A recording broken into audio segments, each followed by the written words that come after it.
Bien, vamos a saludar al primer invitado, Capa. Vamos a saludar al ingeniero Francisco Estarellas, arquitecto, Francisco Estarellas, procurador común de la Alianza RC5 Reto. Arquitecto, buenos días, gracias por aceptar esta invitación. Buenos días, muchas gracias por la invitación. Aquí dispuesto a subsanar cualquier duda que tengan de las impugnaciones y todas las reclamos que hemos presentado ante el CNE. ¿Cuántas impugnaciones presentaron ustedes? Y en total, ¿cuántas actas son las impugnadas? Nosotros tenemos 16.026, incluso un poco más porque justo el jueves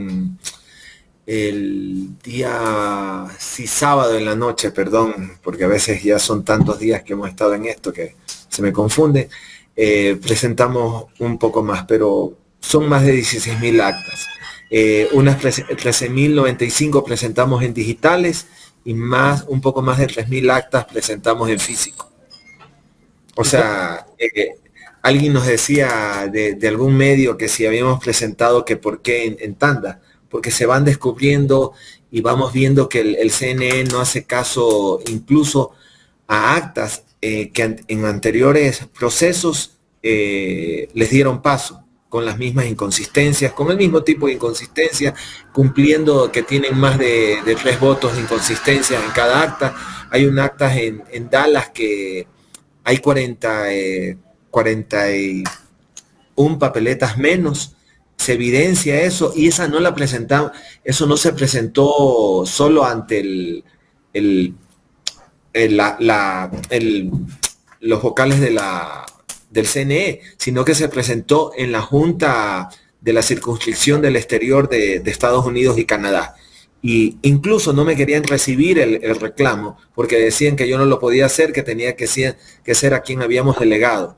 Leyéndole todos los artículos correspondientes y llamando a una persona al interior del CNE, tuvieron que recibirnos el reclamo presentado en la jurisdicción del exterior. Pero no le dieron paso, a pesar de la grotesca inconsistencias que tenía esta acta, de que se decía claramente que faltaban 41 papeletas. O sea, y así tenemos una serie de cosas que no han sido tomadas en cuenta por todos los vocales del CNE, no todos, porque ya más adelante daré una apreciación de la última sesión que tuvo el CNE y que uno de los vocales se abstuvo. La consejera Nájera, sí. Porque increíblemente leyeron las cosas, más de 600 páginas en menos de 2 horas.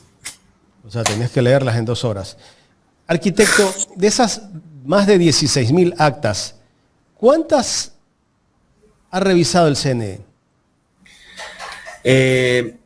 No sé cuántas habrá revisado, porque, por ejemplo, en la sesión que tuvimos el día jueves, que fue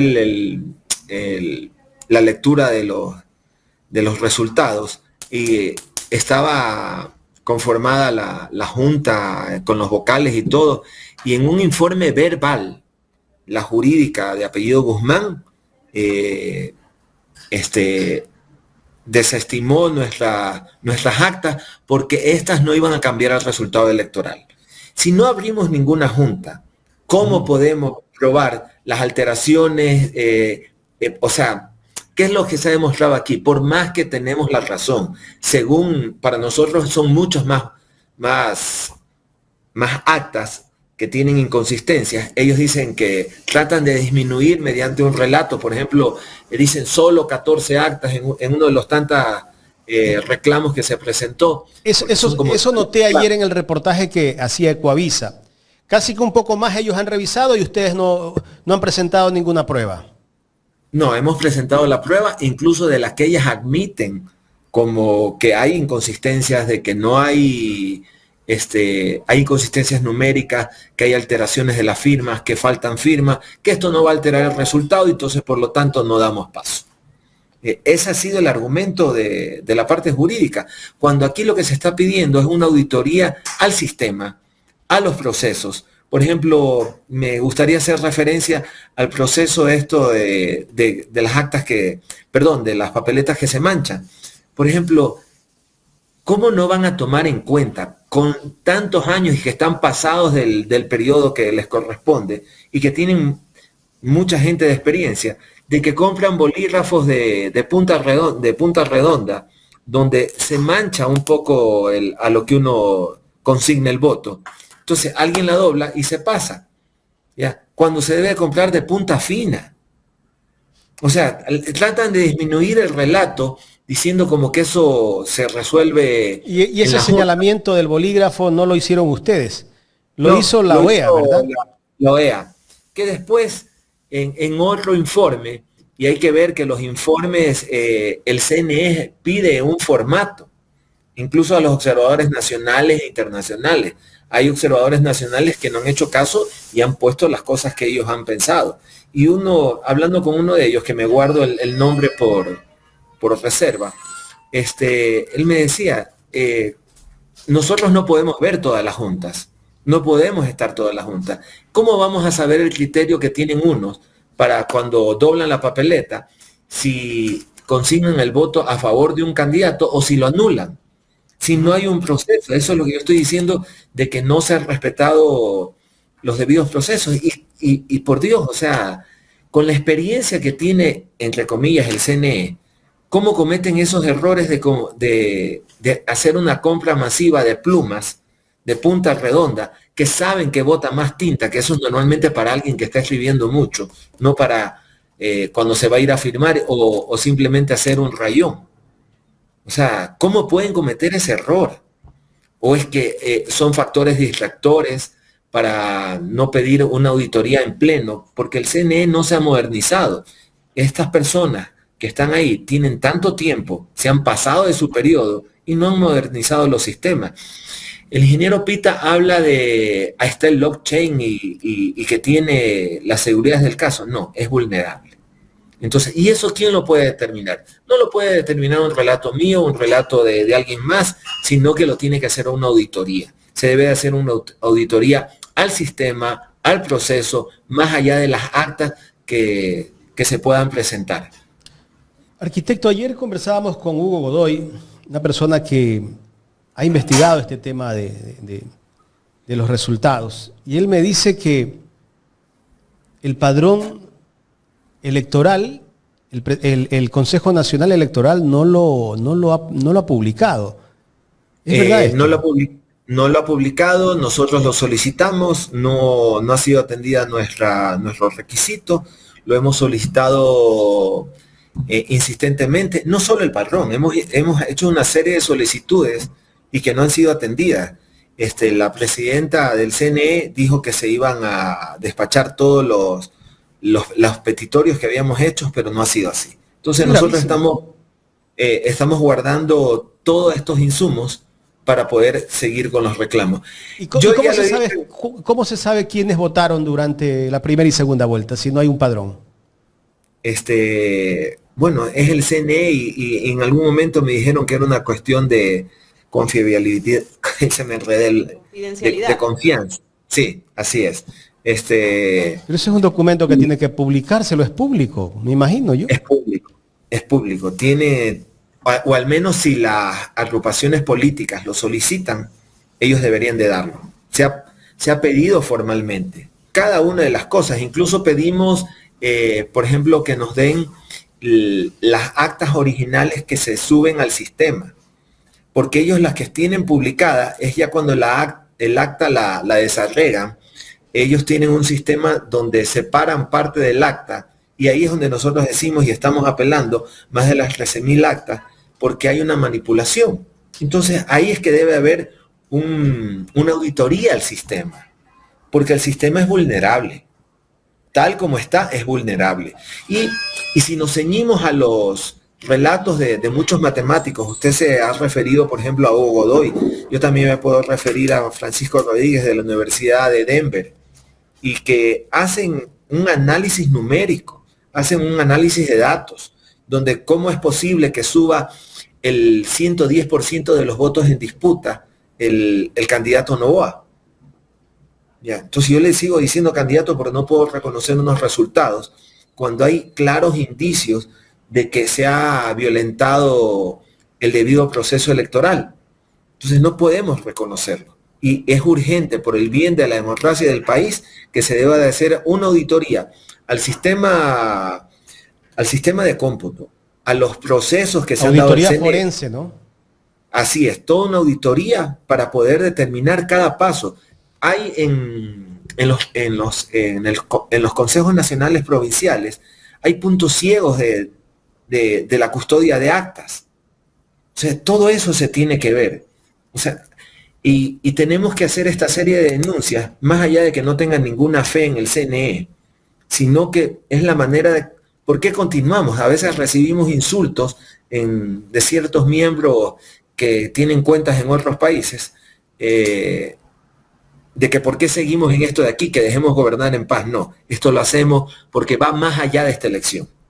Esto lo hacemos porque tenemos que pedir garantías para todos los procesos electorales que se vengan, que tienen que actualizar el proceso, que se tiene que modernizar, que tiene que haber una transparencia clara por parte del CNE, que no lo ha habido en esta elección, que nunca el CNE se pronunció por todas las infracciones electorales que cometió el candidato Daniel Noboa, que no se ha dicho nada al respecto, que ciertos medios de comunicación callan de todo esto de aquí, y por eso tenemos que continuar con esta lucha, porque si no, no vamos a tener garantía de una verdadera democracia aquí en el país. Arquitecto, ¿ustedes pidieron o no pidieron el padrón antes de las elecciones? Se pidieron los padrones correspondientes y, como le dije, señalaron la cuestión de la confianza, de que no se podía dar, y estamos recabando debidamente toda la información para poder ir al contencioso en cuanto a la no coincidencia del número de electores. No estoy hablando de quienes sufragaron, sino del número de electores de primera vuelta con la segunda vuelta. ¿No coincide, arquitecto? ¿No coinciden? No coinciden. No coinciden, entonces nos reservamos todo esto para poder presentar debidamente en todas las instancias, tomando todas las precauciones. No digo las estrategias, no las voy a decir en este momento, pero estamos con todos esos detalles, porque como le digo, no solamente esta elección, son todas las elecciones que se vienen, más cuando se pretende hacer un llamado a consulta para ver si se va a una constituyente. ¿Qué garantía tenemos? ¿Qué garantía tenemos? Yo no puedo decir que votaron 5 millones y pico de personas por Daniel Noboa cuando yo tengo una inminente duda y que se ha demostrado mediante no solamente unos cuantos relatos. La cuestión matemática que hacen referencia, que le hablo de Francisco Rodríguez, ustedes mismos que han mencionado a Hugo Godoy, todo esto de aquí no es causal de impugnación, no es causal de reclamo, pero sí deja una gran tela de duda cómo es que se disminuye votos en varias mesas del país en relación a la primera vuelta de nuestra candidata Luisa González. Entonces, todas esas dudas hay que despejar. Todas esas dudas no hay que dejar la mínima...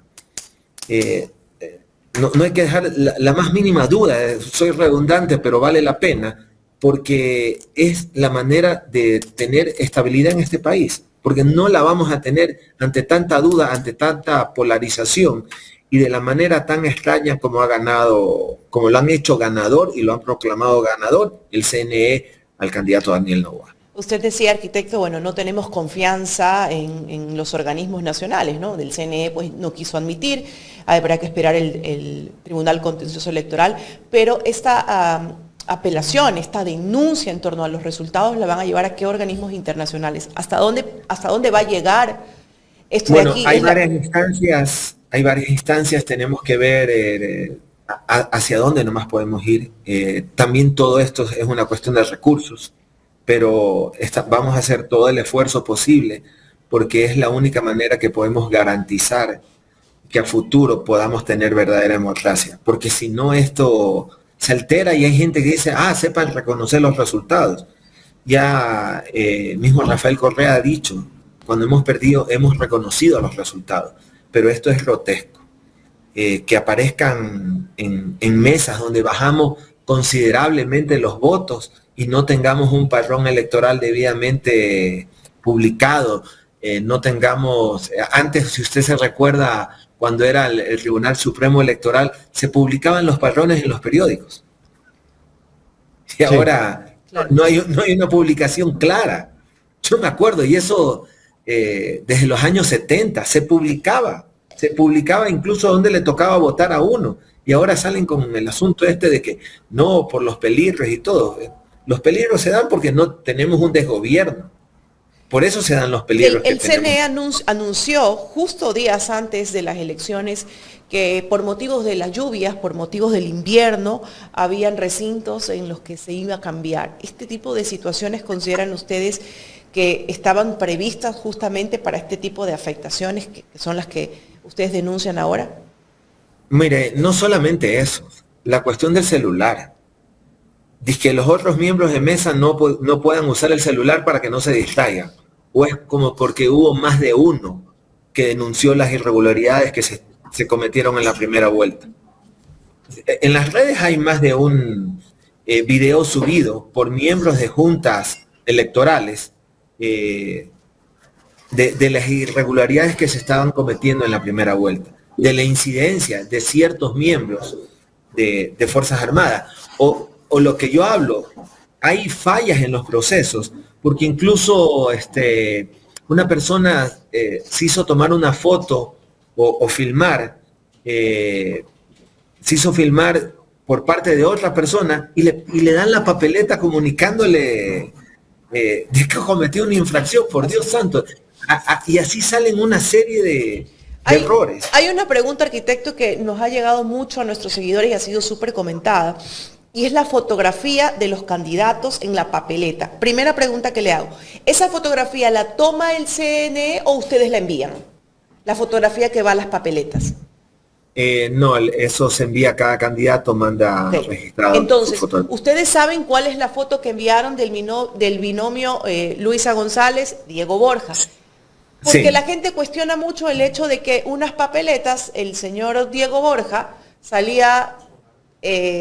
con cabello, parece que unos años antes y otra después. ¿Eso es una inconsistencia, por ejemplo, que tenía que corregir el CNE?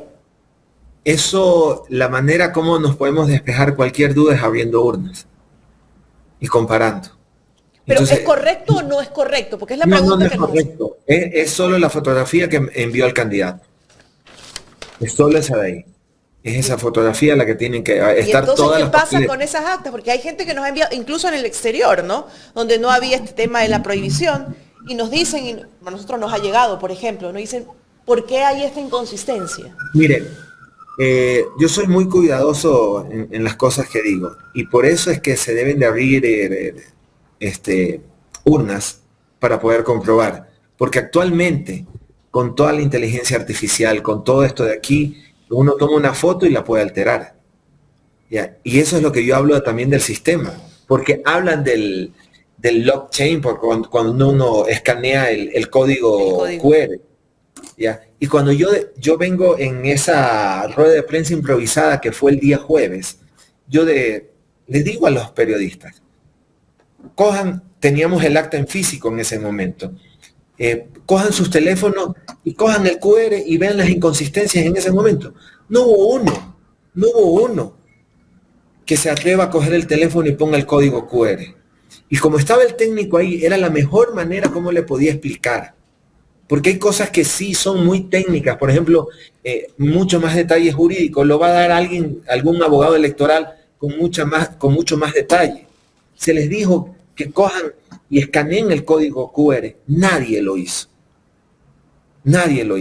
Y yo sí quiero hacer referencia, remontándome a ese día, que cómo es posible que los periodistas, ciertos periodistas, porque no a todos los habían invitado y no a todos comunicaron, sabían antes del reinicio del escrutinio que las mismas organizaciones políticas. A mí me llegó media hora antes el mail. Sí, me avisó otra persona, pero un poco minutos antes de que iba a haber la sesión. Entonces, uno tiene que andar, cuando son los escrutinios, poco más y estando cerca del CNE, si es posible al frente, para cruzarse y estar, poder presentarlas en ese momento los reclamos que era en los escrutinios nacionales. Entonces, hay una serie de cosas, esa celeridad inusual del CNE para poder cerrar los escrutinios. Lo que le dije, dar un informe verbal, no tuvimos en una primera instancia los informes jurídicos. Ahora hemos tenido los informes jurídicos. O sea, todo es como para poner unas trabas y tratar de acelerar. No me extraña, yo me equivoqué y dije para un medio que teníamos que presentar el día de mañana, teníamos hasta mañana, pero no, el día de hoy vamos a presentar la impugnación. Y de ahí me imagino que el CNE muy apresuradamente a contestar el día de mañana y tener 72 horas después del pronunciamiento de ellos para poder presentar ante el contencioso electoral. Por supuesto, ¿no? O sea, Nos sorprende la celeridad de los procesos que tienen en estos momentos, ¿no? Sí, todas estas cosas son las que no nos dan transparencia, sino que nos crean más dudas. Entonces, ¿qué es lo que hacen? Dar todos los indicios para decir de que no ha sido un proceso transparente. Al no querer abrir una urna, al no querer dar paso a los reclamos y a las peticiones para que podamos sustentar debidamente ante en este caso ante el CNE, después ante el contencioso y, de ser del caso, ante los organismos internacionales, que yo estoy seguro que lo hemos de hacer porque es la única manera, como insisto, de que podamos garantizar de que a futuro tengamos procesos transparentes. ¿Cuántas urnas ustedes están pidiendo que se abran? 16.000, más de 16.000 urnas estamos apelando en las actas. Y vamos a ser consistentes en eso. ¿Cuántos votos representan esas 16.000 actas? Bueno, pasaríamos de aproximadamente, creo que estamos hablando de 5 millones me parece. De votos. Sí. No estoy seguro. Casi un poquito, no tengo el dato. No cogí el dato, pero en todo caso pasamos.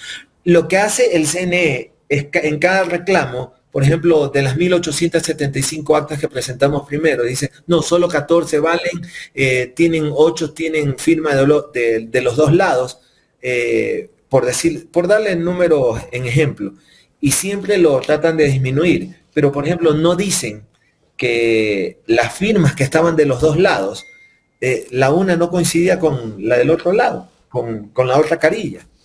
Muchas firmas no coincidían. Todo eso se tiene que hacer una auditoría para determinar las no coincidencias. Por ejemplo, también hablan de que si está firmado de un lado, el otro lado, y ya no es necesario el otro lado. Usted cuando llega, firma la asistencia, ¿ya? Y cuando se termina el resultado, ¿por qué se pide la firma del presidente y del secretario? Porque usted está certificando, no me acuerdo exactamente la palabra, no es certificando, pero está dando el aval de que ese conteo es real y lo está suscribiendo tanto el presidente como el secretario. Entonces, cuando falta una firma, es porque hay una inconformidad. Entonces, no me puede decir que la firma es válida cuando uno coge y registra la asistencia. Entonces, por eso es que hablo de que se deben de corregir los procesos. Por eso es que hablo de que se debe de transparentar y hacer la auditoría. Porque definan bien las cosas. Por ejemplo, el coordinador del CNE que cuestionó a la persona que hizo tomarse la foto, y no fue él, sino que le tomó una tercera persona la foto, y el tipo sale en plenas redes sosteniendo la barbaridad que decía. O sea, ¿qué estamos viendo? Que había gente que no estaba debidamente capacitada. O si vuelvo a lo de la tinta, que digo que esto del esfero de punta redonda que se traspasaba, bueno, ¿cuál era el criterio que le habían dado a los miembros de las juntas receptoras del voto? Si es unificado o no es unificado. O sea, estoy dependiendo del criterio de las distintas juntas. Porque no me va a decir que incluso pueden estar por darle un recinto electoral, la Universidad Laica Vicente Rocafuerte. El que esté en determinada mesa no va a tener el mismo criterio del que está en otra mesa. Entonces, todas esas cosas se deben de corregir. Todas estas anomalías.